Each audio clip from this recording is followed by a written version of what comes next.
How are you? I'm good, how are you? Fine. Excellent. Thank you. First of all, your surname, Tondra. Yeah. Where does it come from?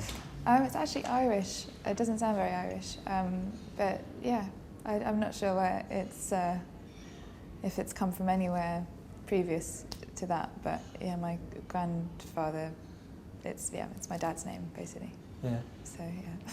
Do you still do something with your Irish background? Are you interested in it? Yeah, we go there sometimes, not as often as I would like. We actually played in Ireland quite recently, so that was really nice. It was really nice to kind of be over there and yeah, not where my family are from, but just to Dublin and yeah. So and I went to Northern Ireland as well, to Belfast. So yeah, it was great.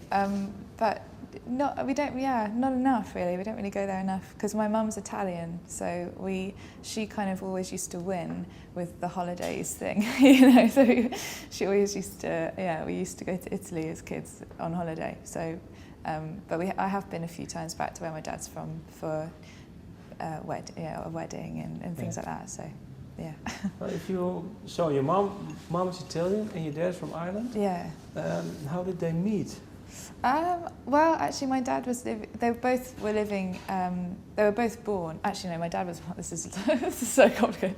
My dad was born in Ireland, but he came over when he was quite little. So he was probably about, I don't know, 6 or something when he came over to England. And then my mum was actually born in England, but she's just of Italian descent. Both her parents are Italian. So so I think they just met in London, to be honest. So. And what music did you grow up to? Oh well, they were very into songwriters.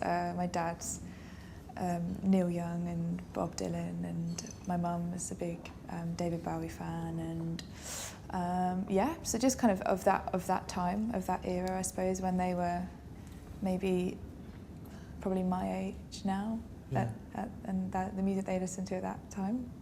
But so that was like when I was younger, you know, when I was kind of introduced to music. And then my brother was more into rock music and kind of stuff. And I, as a child, then as like early teens, I think I had pretty embarrassing music taste. So what did you listen to? Oh, just rubbish, you know, just stuff that was like, I think at that time it was difficult to find music. It wasn't how it is now, where you can just, you know, kind of find bands, you know. There's so much out there now, but at the time it was literally, you know, when I was like 12, it was literally whatever was playing on the radio, and that's what I used to listen to. So it was a bad time for music. What sort of bands? Oh, just crap. Honestly, really bad. I wouldn't even be able to tell you. It's just. No, is it something like Spice Girls or? It was like, yeah, that was probably when I was about 10. I went through this sort of a manufactured girl group phase, and then it wasn't until maybe I was about 13 where my dad bought a Jeff Buckley record, and then I think that was the moment I was like, okay, this is music. Yeah. This is what I've been missing. Can you describe what did you hear when your dad bought you the Buckley record? I think it was just.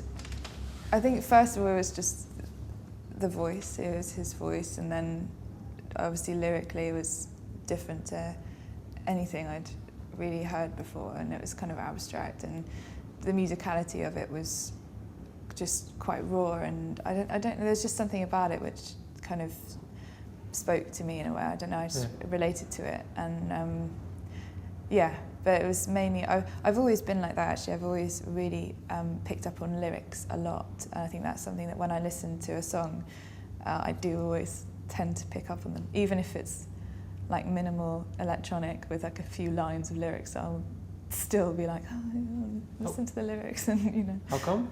Do you know? I don't know. I think I've always been fascinated by it, which is probably why I started writing in the first place. I don't know.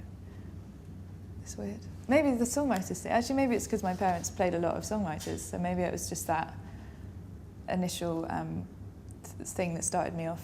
What do you look for in a lyric? Is it a story, or is it someone who's pouring his heart out, or? Yeah, it's kind of just honesty, but maybe just always sad, a bit of sadness. I think maybe I'm searching for songs about sadness. Yeah, maybe, probably. So, I don't know. I think I've always really listened to, I've never really listened to very much happy music. I think I've always felt at home listening to more melancholic things. But do you need it? I mean, do you need it to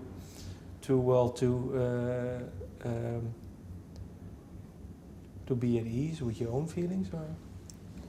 Possibly, yeah. I think it is something quite comfortable with listening to, for me, with listening to music that's written in that kind of very lonely or very kind of sad state. I think there's something comforting about it. Yeah, comforting. So yeah, comforting, which might be slightly strange, but it helps. When you're sad and you listen to sad music, it definitely helps in some way.